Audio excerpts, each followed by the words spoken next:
Assalamualaikum. Salam everyone. Kumusta? Kumustas amigos, amigas? Yes.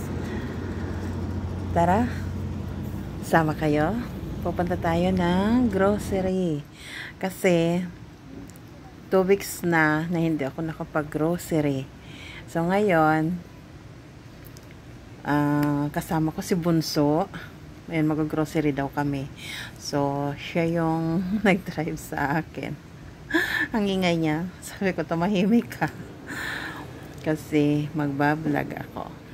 So, yes, andito na kami sa supermarket. Hypermarket pala to. So, ngayon, nandito tayo sa fruits section. Vegetables and fruits. Ito yung mga grapes. At sa tingin ko matatamis ito, guys. Hindi na ako tumikim kasi hindi pa yan hugas eh. Pero sa tingin ko matamis siya. Matamis talaga. Kasi ito yung gusto-gusto ng mga kids na kulay ng grapes. Pa isa-isa lang yung seeds na ito. So yes. Ito nga, yung orange nila, di ko alam bakit parang may mga ano na to eh, damage na. Nangiti mo ko, nahulog na yata yan eh. O kaya ilang araw na yan. So, ito nga, mga capsicum, bell pepper. Diba? Tumawag ang hubby ko na pupuntahan niya ako dito sa supermarket. Kasi uuwi siya galing sa work. So sabi niya, dyan ka na lang kasi pupuntahan kita. Takot siguro siya na baka tagal ko naman mag-grocery eh. Matagal talaga ako mag-grocery kasi tinitingnan ko ng husto yung mga binibili ko. Kung pwede, di ba? Lalo na ang mga expiration date. Pero hindi naman karamihan kasi nag-i-stock lang naman ako, good for 1 month, ganon. Or 2 months, 3 months. Kasi halos, kung gustuhin ko naman, eh, pwede naman na every week ako mag-grocery. Pero ngayon medyo matagal, naging 2 weeks na hindi ako nakapag-grocery. Dito lang kami namili ng mga fruits and vegetables sa malapit na supermarket sa amin. Kaya lang medyo may kamahalan. Hindi tulad talaga nung mga pinupuntahan ko na minsan maraming mga ano sila. Malaki ang diferensya. Kasi kung minsan may mga promotion sila. So ganun. Medyo mura. So ito nga. Yung mga ano nila dito, diba? Yung mga fruits. Minsan kasi, ano eh, magkaiba talaga mga price nila. Yung maliliit na store, mahal sila yung mga retailer, diba? Mahal sila magbenta. Pero yung minsan sa mall, mas medyo mura tuloy ang mga bilihin. So, yes. At saka, alam nyo guys na kapag ako nag-grocery, iyon na rin yung time ko na makapag lakad-lakad ako ng medyo mahaba. Kasi dito yung mga mall, malalaki. So, pwede ka na rin yung habang isahan na lang nag-grocery ka, yung nagkakapag ikot-ikot ka dyan. So, diba? Kasi tulad sa akin, yung pag-grocery ko lang saka ako lumalabas guys. Nandito lang ako sa bahay kasi hindi naman ako gaanong mahilig, ano ba? Yan, minsan magdadagat kami, mamamasyal.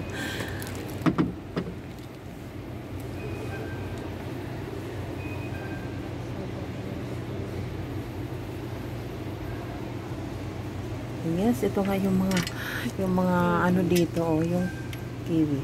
Tigas ang kiwi. Tigas. Ano pa na bakit? Mayroong isang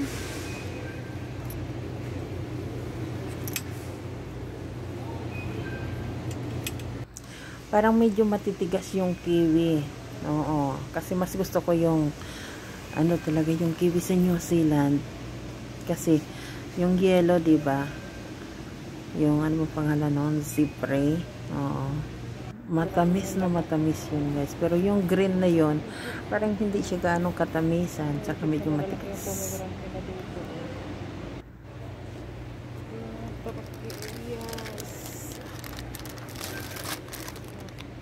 Ano sila guys, diba? Ano na lang kaya ito, yung tortilla wraps, brown siya. Tapos ito yung corn. At saka ito yung red. Ito yung red. Alin maganda? Yung brown naman.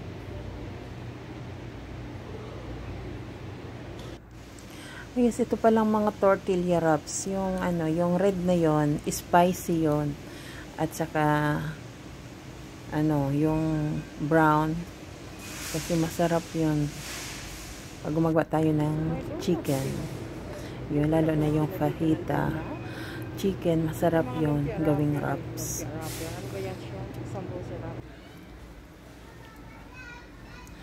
Ito guys, oh, daming grocery dito, diba?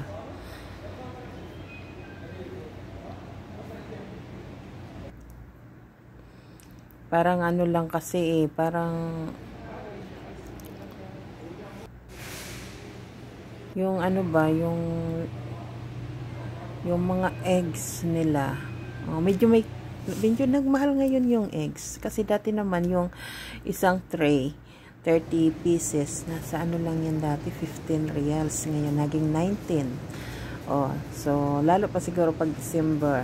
Kasi sa December, nagmamahal talaga yung mga grocery, diba? Lahat yun tumataas yung presyo pagdating ng December. So, ngayon nga,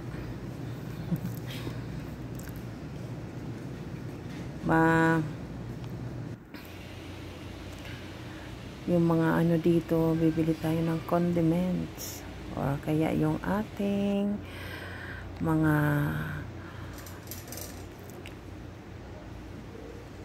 gamit sa ating pangluto.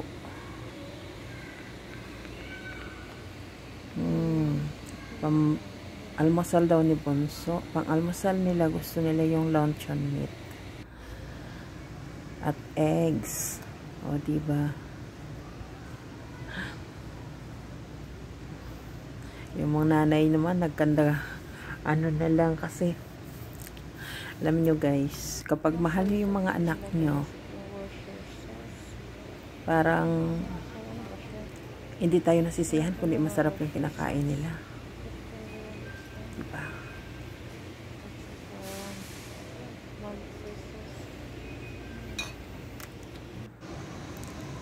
Kaya sabi ko nga sa hubby ko, ayun, punta ka na dito kasi ikaw magbabayad. Wag mo akong bobodolin, ikaw babayad ng grocery. Tapos yun nagtawa. Sabi niya, sundin na lang kita doon sa kalsada kasi ano para hindi na siya makapagbayad. Charot lang talaga. Organic kasi siya organic siya. Maganda, diba? Yung iba, yung alsausan. Okay, ha? Yes, ang mahal ng ano ngayon. Mahal ng bigas. Mahal ng bigas. Huwag muna tayo kakain. Diet muna tayo. Hindi mahal talaga yung bigas. Bakit kaya ganon? At nasunog pa yung sarawat. Pero, meron ng malapit na sa amin na bubukas na daw yun nasa ano, Into Mall. Nandito lang malapit. So, natutuwa ako at malapit na sa amin ang sarawat. So, ito yung mga frozen na peas, green peas. Masarap kasi matamis yung mga ano dyan, yung green peas nila. Yes! Daming coffee. Coffee tayo.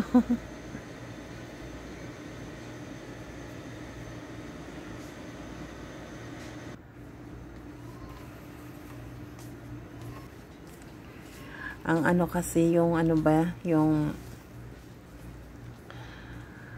mga ano dito, Nakakapagod din.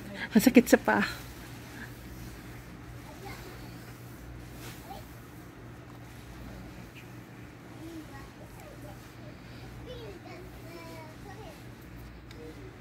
Masarap kasi yung Jif na yun. O kaya yung meron na crunchy na ano ba, peanut butter. Ang sarap-sarap. Ano ba yung pangalan? Pip yata yun. Kasi yung Godi. Yung Godi parang ano na rin yun eh. Ayan, Himalayan salt. Itong ginagamit ko guys, Himalayan salt. At itong sea salt. Panglinis ko lang yan sa chicken. So, yan na. Panglinis niya sa chicken. Salt. Yes, totoo yan. I-ano nyo yan lang eh. Yung i-scrub nyo ng ano, ng salt yung chicken. Mawawala yung pagkaano niya, yung langsa, yung stinky. Mawawala yun. O, tapos, lagyan nyo ng ano guys. Lagyan nyo ng lemon.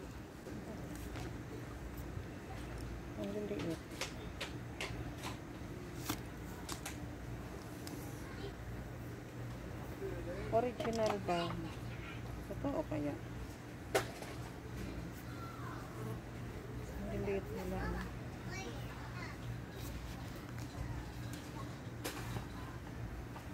White chocolate. At saka pwede mo, dates yun. Gawa sa dates. Ayun, Nutella. Nutella. Mga bata mahihilig sa Nutella. Ayan. Oo. Kasi ako maraming ginagamitan ng Nutella kasi kung minsan, di ba, pwede rin gawin natin na ilagay sa ano, tinapay. Syempre, Indomie. Indomie. Mahihilig sa Indomie. At saka ito nga, marami ditong ano eh, maraming pasta. Iba-iba.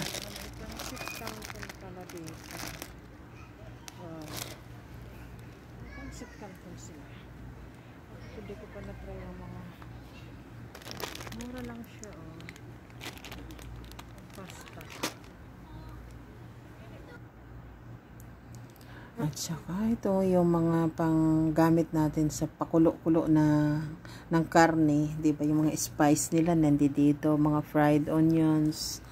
Meron silang nabibili dito mga fried onions, guys. Ilalagay nyo na lang sa niluluto nyo.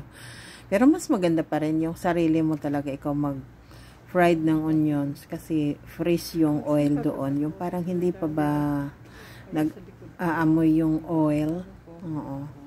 Sa onion.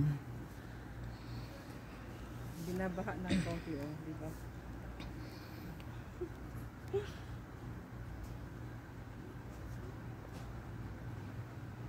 Binabaha ng coffee. Ang dami talaga. Hindi. Selfie tayo with coffee. Alam mo mahilig sa coffee. Coffee o gawa yun. Mga gawa. Daming gawa ngayon dito. Dami. At saka ito pa. Dami pa dyan. Daming coffee hanggang doon. Galing ano? Yung mga bulldog. Yes, ito yung mga bulldogs. Korean noodles. Super spicy. Nako talaga. Ayoko niyan. Yung mga nako ko minsan, ano kami niyan. Yung nagluluto ba sila? Diyos ko dahi, ang anghang sobra. Oh, napaka-sobra talaga palang anghang nila. At yes, ito nga yung ating mga mamol. Masarap sa coffee, diba? At ang cute ng lalagyan. Sabi ni Kabayan, masarap ba yan? Sabi ko, tikman mo. Kasi, ano eh, yung masarap para sa akin, masarap yon kasi yung ano nun, yung feeling nila ay dates. Masarap siya. Daming mga biscuits at cookies dito. At saka merong, ano ba, biscuits saka cookies. Di ba isa lang yun? Hindi iba din, di ba?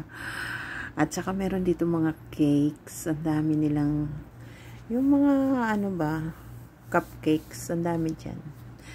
Mga biscuit pang coffee natin, pang tea. At ito nga, nandito ako kasi pupuntahan na daw kami ni Mahal na Hari. Kasi natakot siguro si Mahal na Hari, baka dito na lang ako matulog sa supermarket kasi ganun talaga. Matagal ako mag-grocery. Sabay na dyan yung ano ko, yung kung saan saan napupunta, pumupunta ng cosmetics, pumupunta ng mga damitan. Yung pag andyan siya, wala kasi uwi na tayo, Mahal, uwi na tayo, ganun siya. Oo, hinahanap ko nga saan ba kasi di niya alam kung saan yung ano, first time niya yata makapunta dito sa supermarket na to. Takot siya, baka abutan ako dito ng 5 hours. 5 hours ang haba niya mag-grocery, ano? Hindi naman. Hindi ako magtatagal kasi si Bunso yung magdadrive. Pag si Bunso nagdadrive, gusto ko yung hindi ba abutan ng mga labasan sa trabaho. Oo. Kasi ano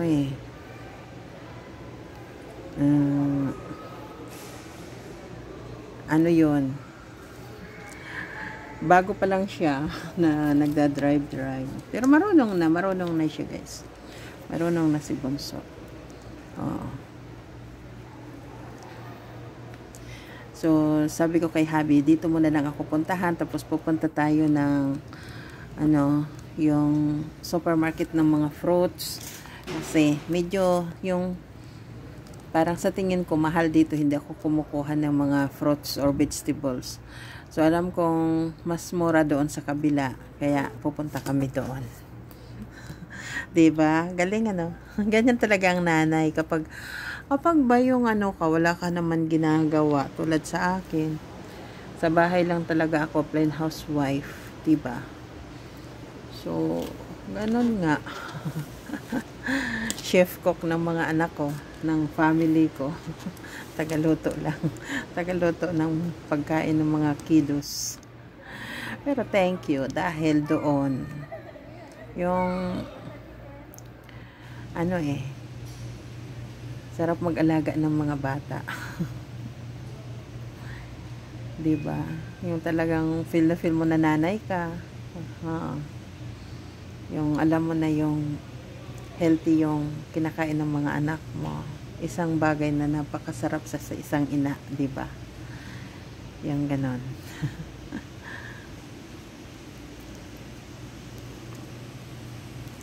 So, ayun nga. Nandito pala tayo sa ano, sa bilihan ng mga gulay-gulay.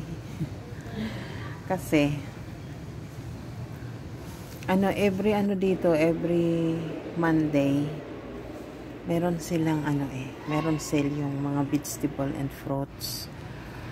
So, depende yon kung ano ba yung siguro kung saan mura yung ano nila, yung mga nakukuha nilang produkto, yung nagsisell sila ng ganon.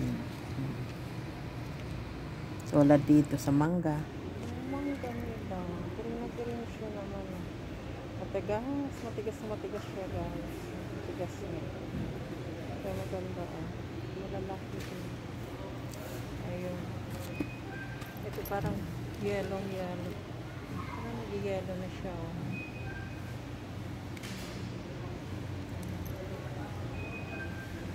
Malalaki, masyadong basa. Basa sila. May mga basa yung mango. Bakit kaya ganon? Siguro ano ba? Yung bagong ano yun hindi hinugasan. Bahala na yung bibili. Sila na lang maghugas pagdating ng bahay. Diba? Kasi nasisira naman talaga yung ibang fruits kapag hinuhugasan. Diba? Kaagad ng mga supermarket. Pero yung iba, malinis yung mga ano nila, paninda. Yung iba naman, ganon, pagaling sa box, diretso talagang ilalagay nila yun sa ano nila, display.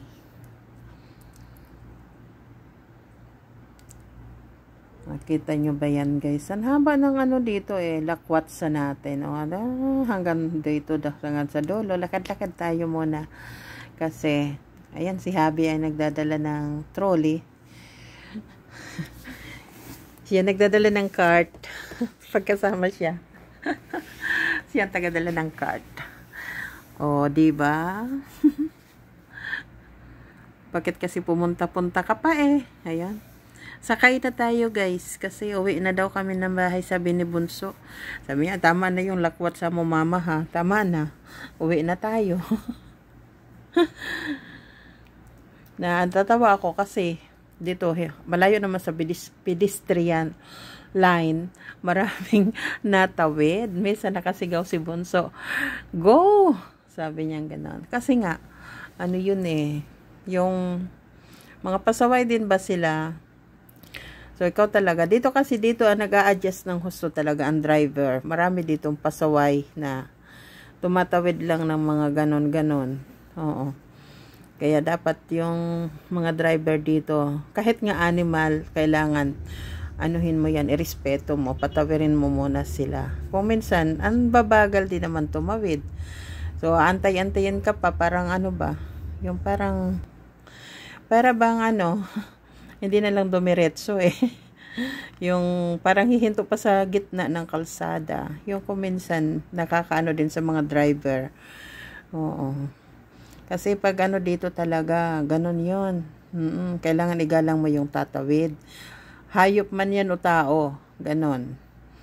So, yes, dito na tayo. Alhamdulillah. Pauwi na ng bahay. So, marami ng lakwat sa akong pinuntahan. Kung hindi pa sinundo ni Habi, baka hindi pa uwi. Oy, hindi naman ganon. Kasi time na rin naman talagang uuwi siya. Kaya, ganon. So, daanan niya na lang daw ako. Yun.